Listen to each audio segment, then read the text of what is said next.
بسم اللہ الرحمن الرحیم۔ فن سیرت کی ابتدا اور تحریری سرمایہ۔ عام طور پر یہ خیال کیا جاتا ہے کہ چونکہ عرب میں لکھنے پڑھنے کا رواج نہ تھا اور اسلام میں تدوین و تالیف کا آغاز خلیفہ منصور عباسی کے زمانہ سے تقریباً 143 ہجری میں، اور اس لیے اس زمانے تک سیرت اور روایات کو جو ذخیرہ تھا زبانی تھا، تحریری نہ تھا۔ لیکن یہ خیال صحیح نہیں۔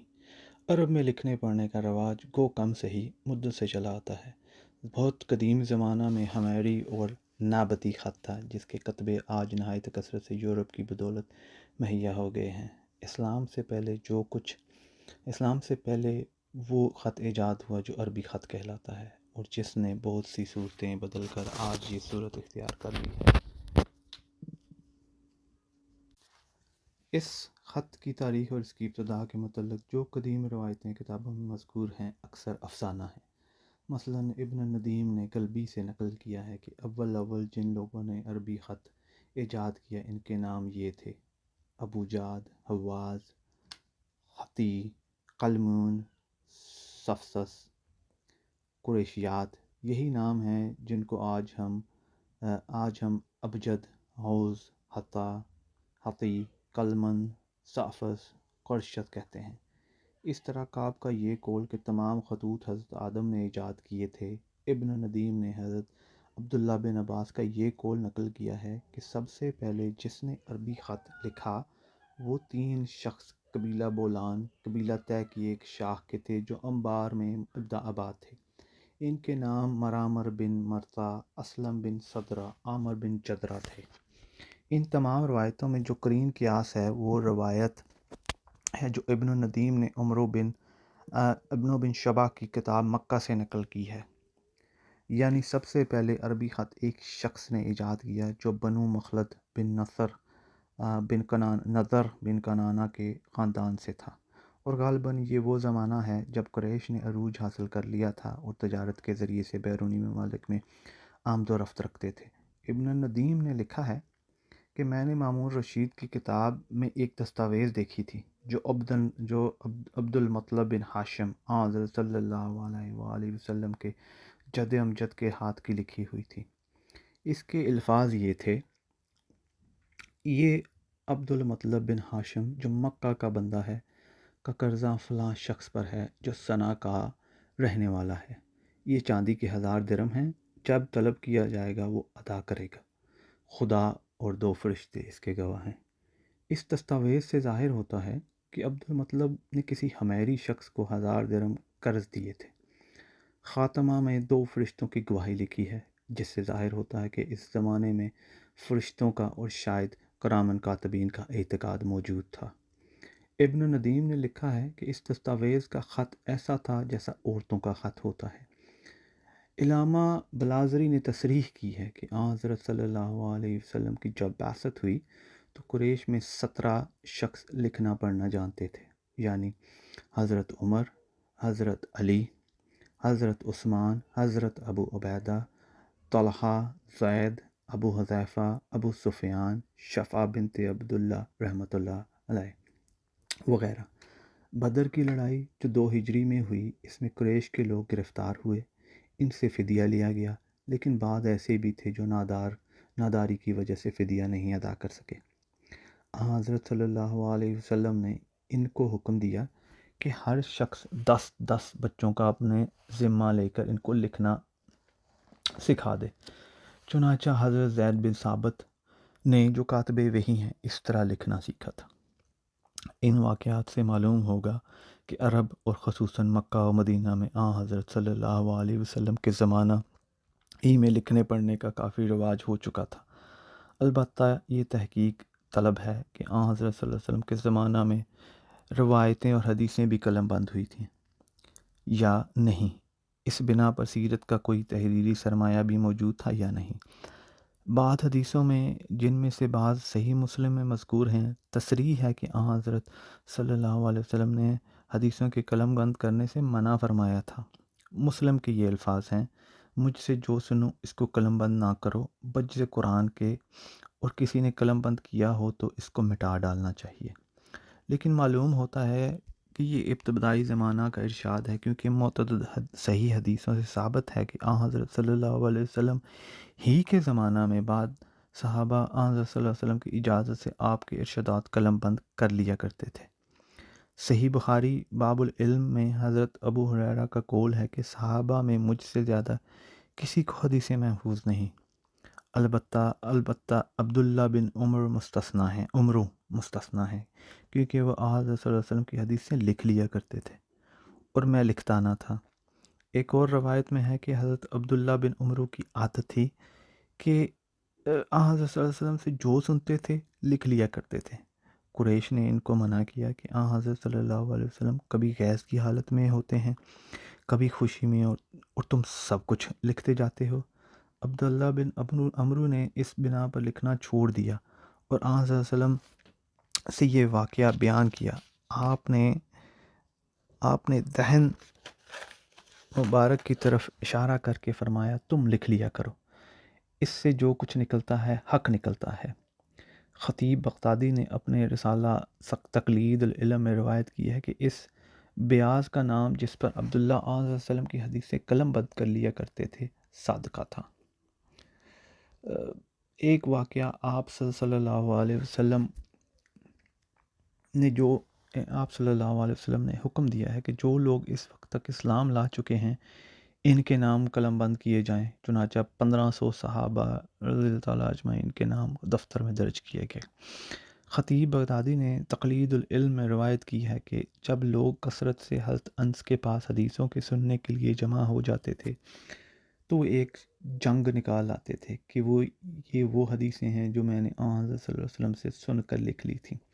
متعدد قبائل کو آپ نے جو صدقات و زکوٰۃ وغیرہ کے احکام بھیجے وہ تحریری تھے اور کتاب احادیث میں بینہما منقول ہیں۔ اس طرح سلاطین کو دعوت اسلام کے جو پیغام بھیجے گئے وہ بھی تحریری تھے۔ صحیح بخاری باب کتاب العلم میں ہے کہ فتح مکہ کے سال جب ایک خزائی نے حرم میں ایک شخص کو قتل کر دیا تو حضرت صلی اللہ علیہ وسلم نے ناقہ پر سوار ہو کر خطبہ دیا۔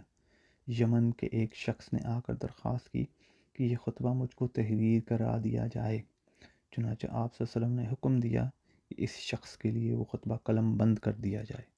غرض اس طرح حضرت صلی اللہ علیہ وسلم کی وفات تک حسب ذیل تحریری سرمایہ مہیا ہو گیا تھا۔ جو حدیثیں حضرت عبداللہ بن عمرو بن العاص رضی اللہ عنہ یا حضرت علی رضی اللہ تعالیٰ عنہ اور حضرت انس رضی اللہ عنہ وغیرہ نے قلم بند کیں، تحریری احکام اور معاہدات حدیبیہ وغیرہ اور فرامین جو حضرت صلی اللہ علیہ وسلم نے قبائل کے نام بھیجے، خطوط جو حضرت صلی اللہ علیہ وسلم نے سلاطین اور امراء کے نام ارسال فرمائے، 1500 صحابہ کے نام۔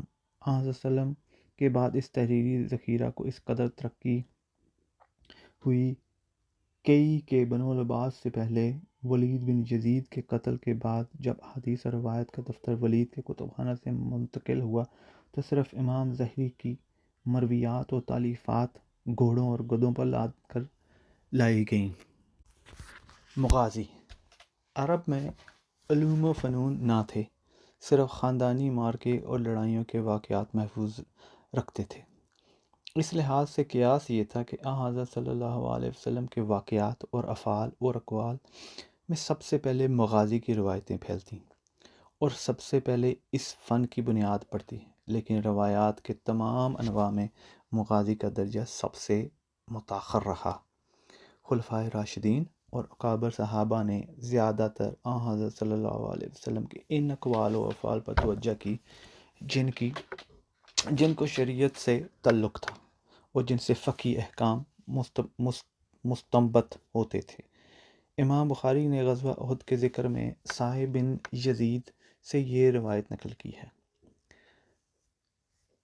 میں عبداللہ بن عوف اور طلحہ بن عبداللہ اور مقداد اور سعد کی صحبت میں رہا، لیکن میں نے ان کو کبھی حضرت صلی اللہ علیہ وسلم کے متعلق حدیثیں بیان کرتے نہیں سنا، بجد اس کے کہ طلحہ غزوہ احد کا واقعہ بیان کرتے تھے۔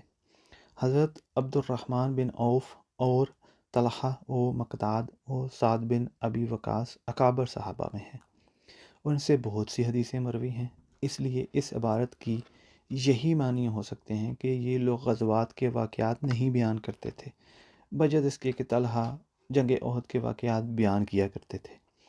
یہی وجہ تھی کہ علماء میں جن لوگوں نے مغازی کو اپنا فن بنا لیا تھا وہ عوام میں جس قدر مقبول ہوتے تھے، خواص میں اس قدر مستند نہیں خیال کیے جاتے تھے۔ اس فن کے اساتین اور رکان ابن اسحاق اور واقدی ہیں۔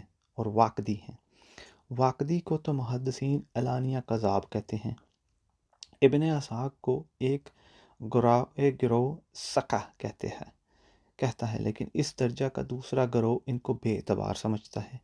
تفصیل آگے آئے گی۔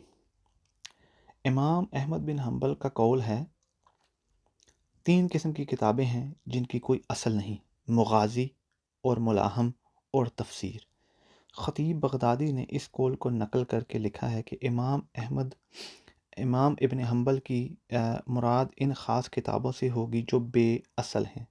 پھر لکھا ہے باقی تفسیر کی کتابیں تو ان میں سے قلبی اور مقاتل کی کتابیں ہیں، بہت مشہور ہیں۔ امام احمد بن حنبل نے کہا ہے کہ قلبی کی تفسیر اول سے اخیر تک جھوٹ ہے۔ پھر لکھتے ہیں باقی مغازی تو اس فن کی مشہور کتاب محمد بن اسحاق کی کتاب ہے، اور وہ عیسائیوں اور یہودیوں سے روایت کرتے تھے، اور امام شافعی نے کہا ہے کہ واقدی کی کتابیں جھوٹ ہیں۔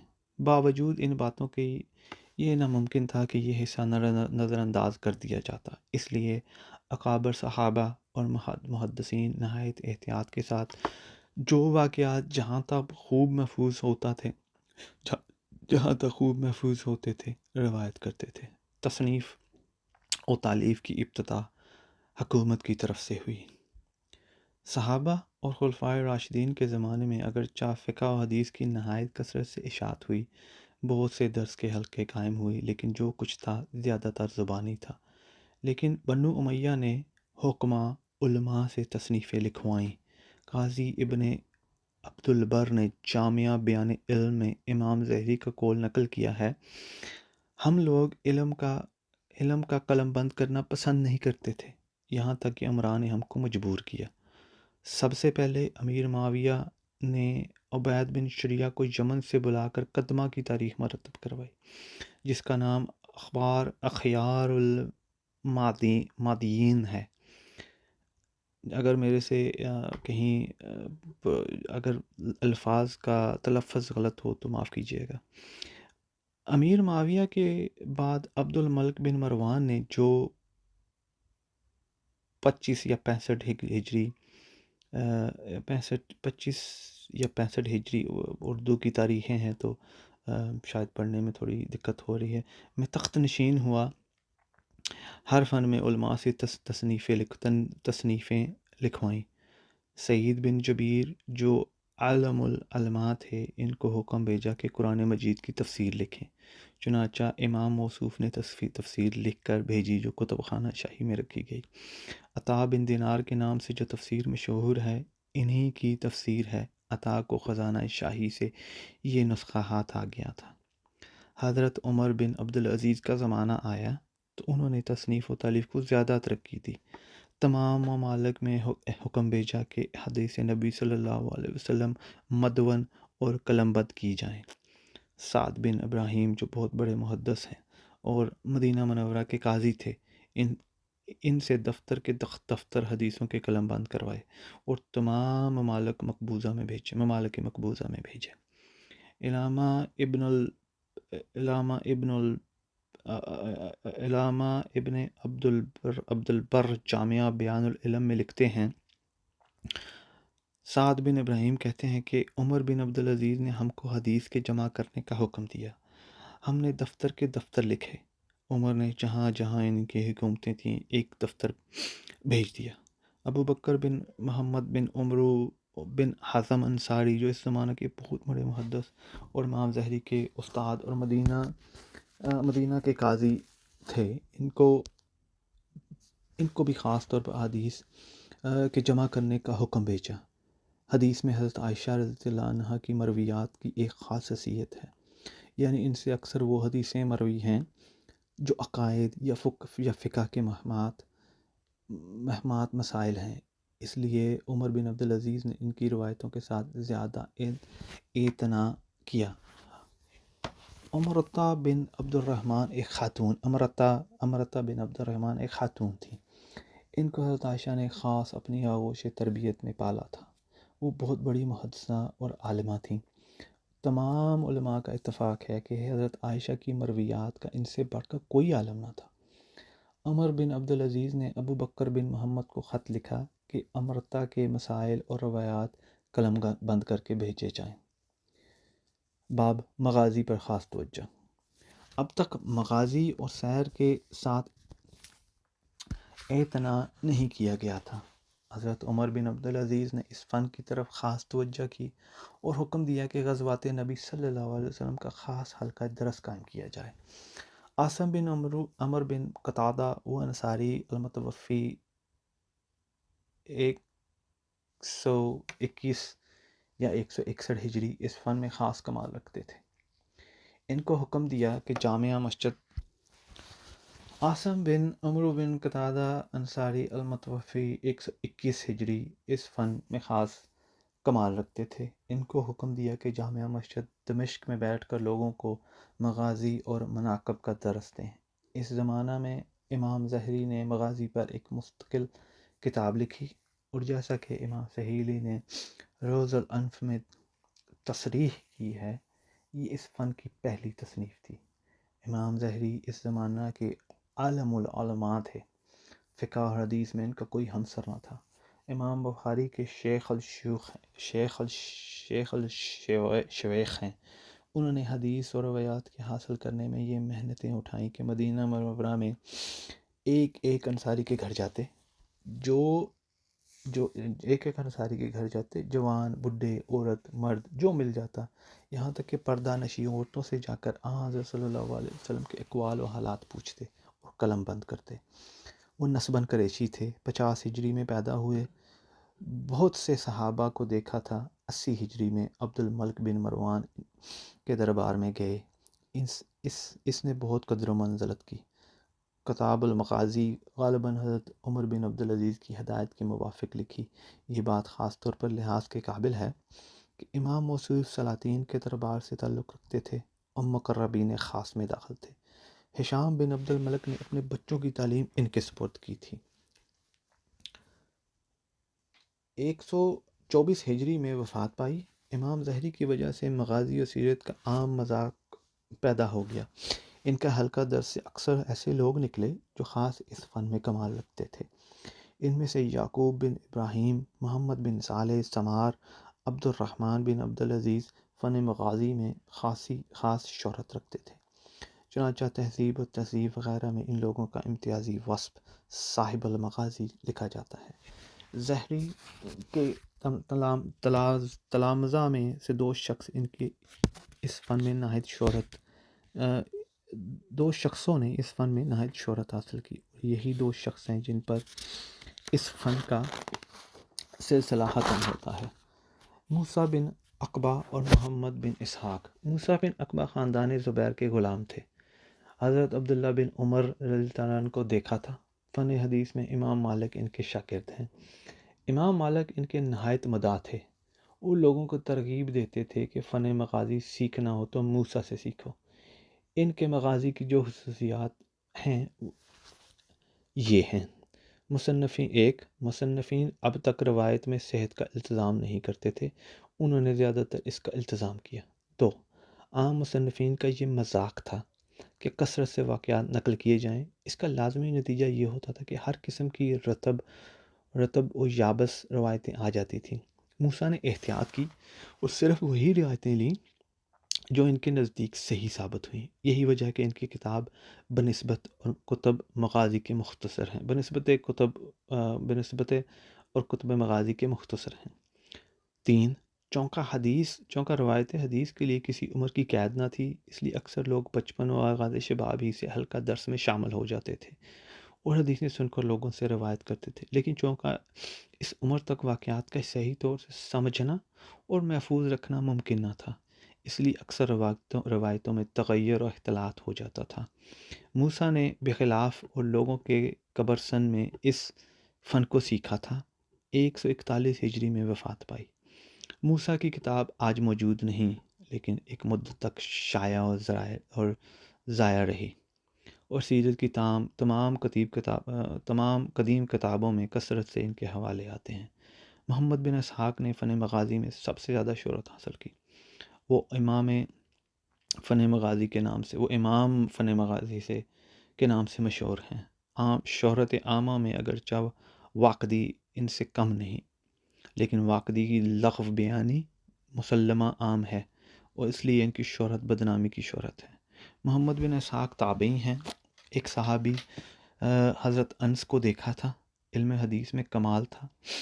امام زہری کے دروازہ پر دربان مقرر تھا کہ کوئی شخص بغیر اطلاع کے نہ آئے، لیکن محمد بن اسحاق کو عام اجازت تھی کہ جب چاہیں چلے آئیں۔ ان کے سقا اور غیر سقا ہونے کی نسبت محدثین میں اختلاف ہے۔ امام مالک ان کے سخت مخالف ہیں، لیکن محدثین کا عام فیصلہ یہ ہے کہ مغازی اور سیر میں ان کی روایتیں استناد کے قابل ہیں۔ امام بخاری نے صحیح بخاری میں ان کی روایتیں نہیں لیں، لیکن جز القرات میں ان سے روایت کی ہے۔ جز القرات میں ان سے روایت کی ہے۔ تاریخ میں تو اکثر واقعات انہی سے لیتے ہیں۔ فن مغازی کو انہوں نے اس قدر ترقی دی اور اس قدر دلچسپ بنا دیا کہ خلفائے عباسیہ جو زیادہ تر اس قسم کا مذاق رکھتے تھے، ان میں مغازی کا مذاق پیدا ہو گیا۔ چنانچہ ابن عدی نے اس احسان کا خاص طرح پر ذکر کیا ہے۔ ابن عدی نے یہ بھی لکھا ہے کہ اس فن میں کوئی تصنیف ان کی تصنیف کے رتبہ کو نہیں پہنچتی۔ ابن حبان نے کتاب الثقات میں لکھا ہے کہ محدثین کو محمد بن اسحاق کی کتاب پر اعتراض تھا تو یہ تھا کہ خیبر وغیرہ کے واقعات وہ ان یہودیوں سے دریافت کر کے داخل کتاب کرتے تھے جو مسلمان ہو گئے تھے، اور چونکہ یہ واقعات انہوں نے یہودیوں سے سنے ہوں گے، اس لیے ان پر پورا اعتماد نہیں ہو سکتا۔ علامہ ذہبی کی تصریح سے ثابت ہوتا ہے کہ محمد بن اسحاق یہود و نصارہ سے روایت کرتے تھے اور ان کو ثقہ سمجھتے تھے۔ 151 ہجری میں وفات پائی۔ محمد بن اسحاق کی کتاب المغازی کا ترجمہ شیخ سعدی کے زمانے میں ابو بکر سعد زنگی کے حکم سے فارسی زبان میں ہوا۔ اس کا قلمی نسخہ الہ آباد میں ہماری نظر سے گزرا ہے۔ محمد بن اسحاق کی کتاب کثرت سے پھیلی اور بڑے بڑے مشہور محدثوں نے اس کے نسخے مرتب کیے۔ اس کتاب کو ابن ہشام نے زیادہ منقحہ اور اضافہ کر کے مرتب کیا، جو سیرت ابن ہشام کے نام سے مشہور ہے۔ چونکہ اصل کتاب آج کم ملتی ہے، اس لیے آج اس کی جو یادگار موجود ہے وہ یہی ابن ہشام کی کتاب ہے۔ ابن ہشام کا نام عبد الملک ہے۔ وہ نہایت ثقہ اور نامور محدث اور مورخ تھے۔ حمیر کے قبیلہ سے تھے اور غالباً اس تعلق سے سلاطین حمیر کی تاریخ لکھی جو آج بھی موجود ہے۔ انہوں نے سیرت میں یہ اضافہ کیا کہ سیرت میں جو مشکل الفاظ آتے ان کی تفسیر بھی لکھی۔ 213 ہجری یا 218 ہجری میں وفات پائی۔ سیرت ابن اسحاق کی مقبولیت کی بنا پر لوگوں نے اس کو نظم کیا، چنانچہ ابو نصر فتح بن موسیٰ خضراوی المتوفی 223 ہجری اور عبدالعزیز بن احمد المعروف سعد ویری المتوفی فی حدود 207 ہجری اور ابو اسحاق انصاری تلمسانی اور فتح الدین محمد بن ابراہیم معروف ہیں۔ یہ ابن الشہید المتوفی 793 ہجری نے منظوم کیا۔ اخیر کتاب میں قریباً 10,000 شعر ہیں اور ان کا نام فتح الغریب نے سیرت الحبیب ہے۔ اس کا نام فتح الغریب فی سیرت الحبیب ہے۔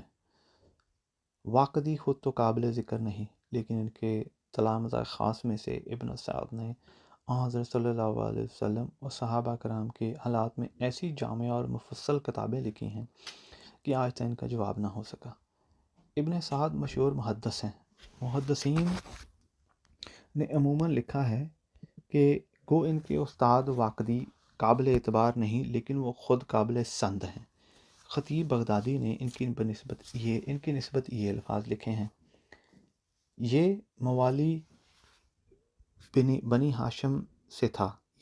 موالی بنی ہاشم سے تھا، بصرہ میں پیدا ہوئے لیکن بغداد میں سکونت اختیار کر لی تھی۔ بلازری جو مشہور مورخ ہیں انہی کے شاگرد ہیں۔ 230 ہجری میں 26 برس کی عمر میں وفات پائی۔ ان کی 230 ہجری میں 62 برس کی عمر میں وفات پائی۔ ان کی کتاب کا نام طبقات ہے۔ 12 جلدوں میں ہے۔ 2 جلدیں خاص حضرت صلی اللہ علیہ وسلم کے حالات میں ہیں اور یہ حصہ دراصل سیرت نبوی ہے۔ باقی جلدیں صحابہ رضی اللہ تعالیٰ عنہ و تابعین کے حالات ہیں، اور چونکہ صحابہ کے حالات میں ہر جگہ حضرت صلی اللہ علیہ وسلم کا ذکر آتا ہے، اس لیے ان حصوں میں بھی سیرت کا بڑا سرمایہ موجود ہے۔ یہ کتاب تقریباً ناپید ہو چکی تھی، یعنی دنیا کے کسی کتب خانے میں اس کا پورا نسخہ موجود نہ تھا۔ شہنشاہ جرمن کو اس کی طبع و اشاعت کا خیال ہوا، چنانچہ لاکھ روپے جیب خاص سے دیے اور پروفیسر ساخو کو اس کام پر مامور کیا، ہر جگہ سے اس کے اجزاء فراہم کر کے لائیں کہ ہر جگہ سے اس کے اجزاء فراہم کر کے لائیں۔ پروفیسر موصوف نے قسطنطنیہ، مصر اور یورپ جا بجا سے تمام جلدیں وہیں پہنچائیں۔ یورپ کے 12 پروفیسروں نے الگ الگ جلدوں کی تصحیح اپنے ذمہ لی، چنانچہ نہایت اہتمام اور صحت کے ساتھ یہ نسخہ لیڈن ہالینڈ، اس وقت کے ہالینڈ میں چھپ کر شائع ہوا۔ اس کتاب کا بڑا حصہ واقدی سے ماخوذ ہے، لیکن چونکہ تمام روایتیں بسند مذکور ہیں، اس لیے واقدی کی روایتیں بآسانی الگ کر لی جاتی ہیں۔ اس زمانہ میں سیرت پر اور بھی بہت سی کتابیں لکھی گئیں، چنانچہ کشف الظنون وغیرہ میں ان کے نام مذکور ہیں، لیکن چونکہ نام کے سوا ان کے متعلق اور کچھ معلوم نہیں، نہ ان کا آج وجود ہے، اس لیے ہم ان کے نام نظر انداز کرتے ہیں۔ سیرت کے سلسلہ سے الگ تاریخی تصنیفات ہیں، ان میں سے جو محدثانہ طریقہ پر لکھی گئیں، یعنی جن میں روایتیں بسند مذکور ہیں، ان میں حضرت صلی اللہ علیہ وسلم کے حالات اور واقعات کا جو حصہ ہے وہ بھی دراصل سیرت نبوی صلی اللہ علیہ وسلم ہے۔ ان میں سب سے مقدم اور قابل استناد امام بخاری کی دونوں تاریخیں ہیں، لیکن دونوں نہایت مختصر ہیں۔ تاریخ صغیر چھپ گئی ہیں۔ ان میں سیرت نبوی صلی اللہ علیہ وسلم کا حصہ کتاب کا 10واں حصہ بھی نہیں، یعنی صرف 15 صفحے ہیں، ان میں بھی کوئی ترتیب نہیں۔ کبیر البتہ بڑی ہیں۔ میں نے اس کا نسخہ جامعہ ابا صوفیہ میں دیکھا تھا، لیکن صفحانیہ نبوی اس میں سے بہت کم ہیں اور جستہ واقعات بلا ترتیب مرکوز ہیں۔ تاریخی سلسلہ میں سب سے جامع اور مفصل کتاب امام طبری کی تاریخ کبیر ہے۔ طبری اس درجہ کے شخص ہیں کہ تمام محدثین ان کے فضل و کمال، وثوق اور وسعت علم کے معترف ہیں۔ ان کی تفسیر احسن التفاسیر خیال کی جاتی ہے۔ محدث ابن خزیمہ کا قول ہے کہ دنیا میں کسی کو ان سے بڑھ کر عالم نہیں جانتا۔ 310 ہجری میں وفات پائی۔ بعض محدثین سلیمانی نے ان کی نسبت لکھا ہے، یہ شیعوں کے لیے حدیثیں وضع کیا کرتے تھے، لیکن علامہ ذہبی نے میزان الاعتدال میں لکھا ہے، یہ جھوٹی بدگمانی ہے، بلکہ واقعہ یہ ہے کہ ابن جریر علیہ السلام کے معتبر اماموں میں سے ایک بڑے امام ہیں۔ ابن جریر اسلام کے معتبر اماموں میں سے ایک بہت بڑے امام ہیں۔ علامہ ذہبی نے اس موقع پر لکھا ہے کہ ان میں فی الجملہ تشیع تھا، لیکن مضر نہیں۔ تمام مستند اور مفصل تاریخ، مثلا تاریخ کامل، ابن الاسیر، ابن خلدون، ابو الفداء وغیرہ انہی کی کتاب سے ماخوذ اور اس کتاب کے مختصرات ہیں۔ یہ کتاب بھی ناپید تھی اور یورپ کی بدولت شائع ہوئی۔ جو لوگ خاص فن سیرت کے ارکان اور معتمد ہیں، ان کا اور ان کی تصنیفات کا ایک مختصر نقشہ ہم اس مقام پر درج کرتے ہیں۔ نام مصنف عروہ بن زبیر، سن وفات 94 ہجری۔ حالات: حضرت زبیر کے بیٹے اور حضرت ابو بکر صدیق رضی اللہ عنہ کے نواسے تھے۔ حضرت عائشہ کی آغوش تربیت میں پلے تھے۔ سیرت اور مغازی میں کثرت سے ان کی روایتیں ہیں۔ ذہبی نے تذکرۃ الحفاظ میں ان کے متعلق لکھا ہے، کون عالما بصیرہ۔ صاحب کشف الظنون نے مغازی کے بیان میں لکھا ہے، بعضوں کی رائے ہے کہ فن مغازی میں سب سے پہلی کتاب انہی نے تدوین کی۔ اگلے مصنف ہیں شعبی، 109 ہجری ان کی سن وفات ہے۔ مشہور محدث ہیں، اکثر فنون میں کمال رکھتے تھے۔ خلافت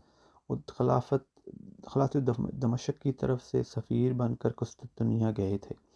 فن مغازی اور سیر میں ان کا اس درجہ واقفیت تھی کہ حضرت عبداللہ بن عمر فرماتے تھے کہ گو میں ان غزوات میں بذات خود شریک تھا، مگر یہ مجھ سے زیادہ ان حالات کو جانتے ہیں۔ اگلے مصنف ہیں وہاب بن منبع، 114 ہجری میں وفات پائی۔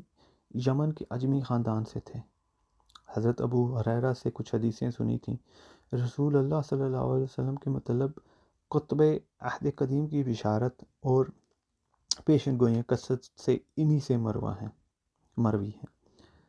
اگلے مصنف کا نام ہے عاصم بن عمرو بن قتادہ انصاری، 121 ہجری میں وفات پائی۔ مشہور تابعی ہیں۔ حضرت انس اور اپنے باپ اور اپنی دادی رمیثہ سے روایت کرتے ہیں، مغازی اور سیر میں نہایت وسیع المعلومات تھے۔ خلیفہ عمر بن عبدالعزیز کے حکم سے مسجد دمشق میں بیٹھ کر اس فن کی تعلیم دیتے تھے۔ اگلے مصنف کا نام محمد بن مسلم بن شہاب الزہری، 124 ہجری، ان کا ذکر پہلے گزر چکا ہے۔ اگلے مصنف ہیں یعقوب بن عصبہ بن مغیرہ بن الاخنس بن شریک الثقفی، 168 ہجری میں وفات پائی۔ نہایت سخا تھے، امال اور گورنر انتظام ملکی میں ان سے مدد لیتے تھے۔ نہایت سخا تھے، امال اور گورنر انتظام ملکی میں ان سے مدد لیتے تھے۔ فقہائے مدینہ میں ان کا شمار تھا۔ سیرت نبی صلی اللہ علیہ وسلم کے عالم تھے۔ ان کا دادا اخنس بن شریک وہی شخص ہے جو رسول اللہ صلی اللہ علیہ وسلم کا سب سے بڑا دشمن تھا۔ اگلے مصنف موسیٰ بن عقبہ الاسدی، 141 ہجری میں ان کا وفات پائی۔ ان کا بھی ذکر اوپر گزر چکا ہے۔ اگلے مصنف ہیں حشام بن عروہ بن زبیر، 162 ہجری 142 ہجری میں وفات پائی۔ زیادہ تر اپنے باپ سے روایت کرتے ہیں، زہری کے بھی شاگرد ہیں۔ 166 ہجری میں انہوں نے وفات پائی۔ معذرت، یہ میں 2 اور 6 میں تھوڑا سا کنفیوژن ہے، لیکن اللہ تعالیٰ کمی بیشی معاف فرمائے۔ تو ان کے حالات یہ تھے، زیادہ تر اپنے باپ سے روایت کرتے ہیں، زہری کے بھی شاگرد ہیں، علماء مدینہ میں ان کا شمار ہے۔ بغداد میں جو روایتیں انہوں نے لیں، محدثین کا بیان ہے کہ ان میں تساہل سے کام لیا ہے۔ سیرت کے ذخیرہ روایات میں ان کا بہت بڑا حصہ شامل ہے، جن کو اپنے باپ کے واسطہ سے حضرت عائشہ سے روایت کرتے ہیں۔ فن سیرت میں ان کے متعدد نامور تلامذہ ہیں۔ اگلے مصنف محمد بن اسحاق بن یسار المطلبی ہیں، 150 ہجری میں وفات پائی۔ ان کا بھی ذکر اوپر گزر چکا ہے۔ اگلے مصنف عمر بن راشدی الزادی ہیں، 154 ہجری میں وفات پائی۔ امام زہری کے تلامذہ میں امام مالک کے بعد ان کا دوسرا درجہ ہے۔ اساتین علم حدیث میں تھے۔ مغازی میں ایک کتاب ان کی تصنیف ہے جس کا نام ابن ندیم کی کتاب المغازی لکھا ہے۔ اگلے مصنف عبد الرحمن بن عبدالعزیز اوسی تھے، 162 ہجری میں وفات پائی۔ زہری کے شاگرد تھے۔ مسلم نے ان سے ایک روایت کی ہے، محدثین کے نزدیک ضعیف الروایت ہیں۔ فن سیرت کے عالم تھے۔ ابن سعد نے ان کے متعلق لکھا ہے، کون عالما بصیرہ۔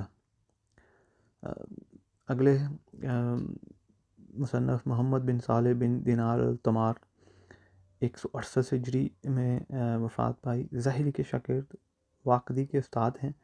ابن سعد کا بیان ہے کہ وہ سیرت و مغازی کے عالم تھے۔ اکثر محدثین نے ان کی توثیق کی ہے۔ ابو الزنا دجو بڑے پایا کے محدث ہیں۔ وہ کہتے ہیں کہ اگر صحیح مغازی سیکھنا ہو تو محمد بن صالح سے سیکھو۔ اگلے مصنف ابو معشر ناجی المدنی 170 ہجری میں وفات پائی۔ ہشام بن عروہ کے شاگرد تھے۔ ثوری اور واقدی نے ان سے روایات کی ہے۔ گو محدثین نے روایت حدیث میں ان کی تعریف کی ہے، لیکن سیرت و مغازی میں ان کے جلالت شان کا اعتراف کیا ہے۔ امام احمد بن حنبل کہتے ہیں کہ وہ اس فن میں صاحب نظر ہیں۔ ابن ندیم نے ان کی کتاب المغازی کا ذکر کیا ہے۔ کتاب سیرت میں ان کا نام کثرت سے آتا ہے۔ اگلے مصنف عبداللہ بن جعفر بن عبد الرحمن المجذومی، ان کی وفات 170 ہجری میں ہوئی۔ مشہور صحابی مصور رضی اللہ عنہ بن خزمہ مخرمہ کے پڑپوتے تھے۔ فن حدیث میں خاص پایا رکھتے تھے۔ سیرت نبی صلی اللہ علیہ وسلم کے اکابر علماء میں سے تھے۔ ابن سعد نے ان کی شان میں یہ الفاظ لکھے ہیں: من رجال اہل المدینہ عالما بالمغازی۔ معذرت عربی ہے اور اس کے اوپر زیر زبر نہیں ہے، تو اگر کوئی پروننسیشن میں غلطی ہوگی تو اللہ تعالیٰ کمی بیشی معاف فرمائے۔ اگلے مصنف ہیں عبد الملک بن محمد بن ابی بکر بن عمرو بن حزم الانصاری، 167 ہجری میں وفات پائی۔ فن حدیث و سیر میں ان کا خاندان ہمیشہ نامور رہا۔ ان کے دادا وہ شخص ہیں جنہوں نے خلیفہ عمر بن عبدالعزیز کے حکم سے سب سے پہلے فن حدیث کی تدوین کی۔ ان کے رشتہ کی دادی امرتہ حضرت عائشہ کی تربیت یافتہ تھیں۔ یہ خود سیر و مغازی کے عالم تھے۔ اپنے باپ اور چچا سے تعلیم پائی تھی۔ خلیفہ ہارون الرشید نے ان کو قاضی مقرر کیا تھا۔ لوگ ان سے مغازی سیکھتے تھے۔ اس فن میں ان کی ایک تصنیف کتاب المغازی بھی ہے۔ اگلے مصنف علی بن مجاہد الرازی القندی، بعد 180 ہجری ان کی وفات ہوئی۔ ابو معشر نسیخ کے تلامذہ میں تھے۔ امام بن حنبل نے ان سے روایت کی ہیں۔ مغازی کے جامع اور مصنف ہیں، لیکن ارباب نقد کے نزدیک ان کی تصنیفیں اعتبار کے قابل نہیں۔ اگلے مصنف زیاد بن عبداللہ بن الطفیل البکائی، 183 ہجری میں وفات پائی۔ ابن اسحاق کے شاگرد اور ابن ہشام کے استاد تھے۔ ان دونوں بزرگوں کے واسطہ العقد یہی ہیں۔ سیرت کے عشق میں گھر بار بیچ کر استاد کے ساتھ نکل کھڑے ہوئے تھے اور مدت تک سفر و حضر میں ان کے شریک رہے۔ محدثین کی بارگاہ میں گو ان کا اعزاز کم ہے، لیکن کتاب السیرہ کے سب سے معتبر راوی یہی سمجھے جاتے ہیں۔ اگلے مصنف سلمہ بن الفضل الابرش الانصاری، 191 ہجری میں وفات پائی۔ ابن اسحاق کے شاگرد اور ان کی سیرت کے راوی ہیں۔ رے کے قاضی تھے۔ اہل نقد کے نزدیک قابل احتجاج نہیں، لیکن ابن معین جو اسماء رجال کے بڑے ماہر ہیں، مغازی میں ان کی توثیق کرتے ہیں اور ان کی سیرت کو بہترین سیرتہ نبوی کہتے ہیں۔ طبری میں ان کے واسطہ سے اکثر روایتیں مروی ہیں۔ اگلے مصنف ابو محمد یحییٰ بن سعید بن ابان اموی، 194 ہجری میں وفات پائی۔ ہشام بن عروہ اور ابن جریج سے تلمذ تھا۔ ابن سعد نے لکھا ہے کہ گو قلیل اور روایات ہیں لیکن ثقہ ہیں۔ صاحب کشف الظنون تھے۔ ظنون نے مصنفین و مغازی میں ان کا نام بھی لیا ہے۔ صاحب کشف الظنون نے مصنفین مغازی میں ان کا نام بھی لیا ہے۔ اگلے مصنف ولید بن مسلم القرشی، 195 ہجری میں وفات پائی۔ شام کے مشہور محدث اور نہایت قوی الحافظہ تھے۔ شام میں ان کے زمانہ میں ان سے بڑا کوئی عالم نہ تھا۔ تاریخ و مغازی میں وقی سے ان کا درجہ بڑا سمجھا جاتا ہے۔ وقی سے ان کا درجہ بڑا سمجھا جاتا تھا۔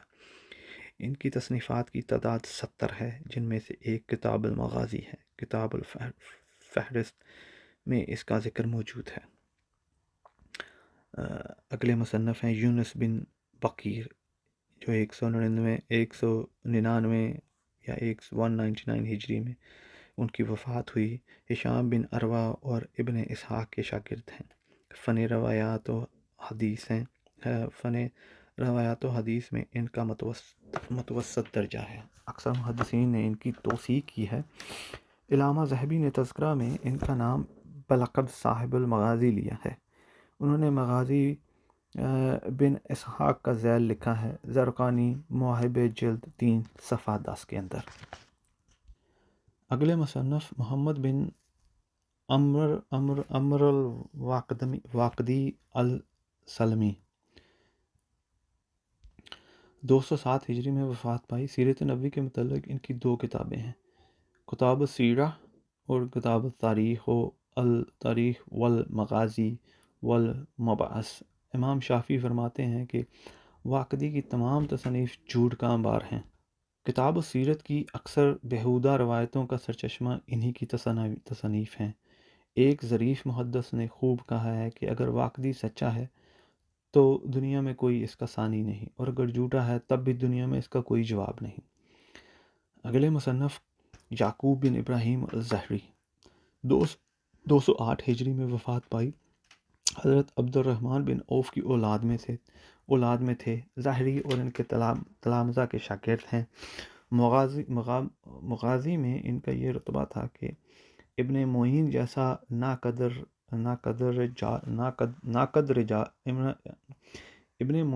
ناقد رجال ان سے اس فن کی تحصیل کرتا تھا۔ اگلے مصنف کا نام ہے عبد الرزاق بن حمام بن نافع الحمیری، 211 ہجری میں وفات پائی۔ ثقات محدثین میں ان کا شمار ہے۔ اس مزاج میں کسی قدر تشیع تھا۔ ابن معین کہتے ہیں کہ اگر عبد الرزاق مرتد بھی ہو جائیں تب بھی ہم ان سے روایت حدیث ترک نہیں کر سکتے۔ آخر عمر میں بصارت جاتی رہی تھی، اس لیے اس زمانہ کی حدیثیں ناقابل سند ہیں۔ فن مغازی میں ان کی ایک تالیف ہے۔ اگلے مصنف عبد المالک بن ہشام الحمیری، اوپر ان کا ذکر جا چکا ہے۔ اگلے مصنف علی بن محمد المدیانی، 225 ہجری میں وفات ہوئی۔ ابو معاشر نفعی اور سلمہ بن فضل وغیرہ کے شاگرد تھے۔ معذرت اگر نام صحیح طریقے سے پروناؤنس نہیں ہو سکے میرے سے۔ تاریخ و انسان عرب میں نہایت وسیع المعلومات تھے۔ محدثین میں ان کا شمار نہیں، لیکن مورخین کے امام ہیں۔ اغانی کے دفتر بے پایہ کا مخزن یہی ہیں۔ تاریخ و انصاب میں ان کی کثرت سے تصنیفات ہیں۔ حضرت صلی اللہ علیہ وسلم کے حالات میں ان کی کتاب نہایت مبسوط ہے، اور ابن الندیم کے بیان کے مطابق ہر قسم کے متعدد اور متنوع عنوان قائم کیے ہیں۔ اگلے مصنف عمرو بن شبال البصری، 262 ہجری میں وفات پائی۔ حدیث، تاریخ، ادب، لغت، شاعری اور نحو کے امام ہیں۔ مکہ مبارکہ، مدینہ طیبہ اور بصرہ کی تاریخیں لکھی ہیں۔ علم و سحر میں نہایت بلند پایا تھے۔ حدیث میں ابن ماجہ اور تاریخ میں بلازری اور ابو نعیم ان کے شاگرد تھے۔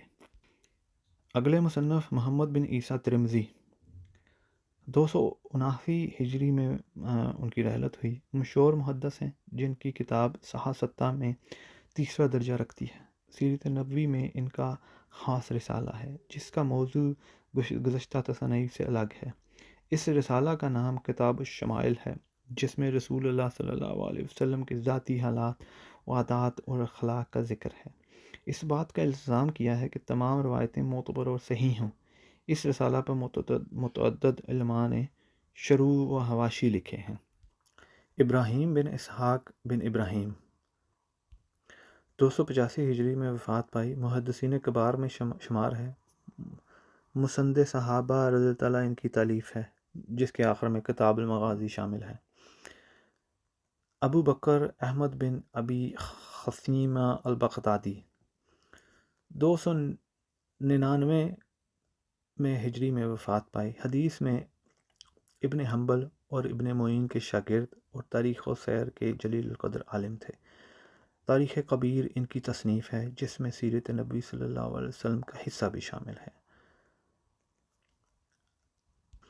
اگلے مصنف محمد بن عائض دمشقی، ان کی مغازی معتبر خیال کی جاتی ہے۔ حافظ بن حجر وغیرہ اکثر ان کے حوالے دیتے ہیں۔ یہ قدماء کی تصنیفات تھیں۔ ماں بعد کی تصنیفات کا ہم ایک مختصر نقشہ ذیل میں درج کرتے ہیں۔ یہ تصنیفات قدیم تصنیفات اور حدیث کتابوں سے ماخوذ ہیں۔ یہ قدماء کی تصنیفات تھیں جو معبد کی تصنیفات کا ہم ایک مختصر نقشہ ذیل میں درج کرتے ہیں۔ یہ تصنیفات قدیم تصنیفات اور حدیث کی کتابوں سے ماخوذ ہیں۔ اس نقشہ میں ان کتابوں کا ذکر بھی ہے جو قدماء کی تصنیفات کے متعلق شرح کے طور پر لکھی گئی ہیں۔ ان کا ذکر اس وجہ سے کیا گیا ہے کہ یہ فی نفسہ مستقل تصنیفات تھیں۔ ان میں جس قدر ذخیرہ معلومات ہے خود اصل کتابوں میں نہیں۔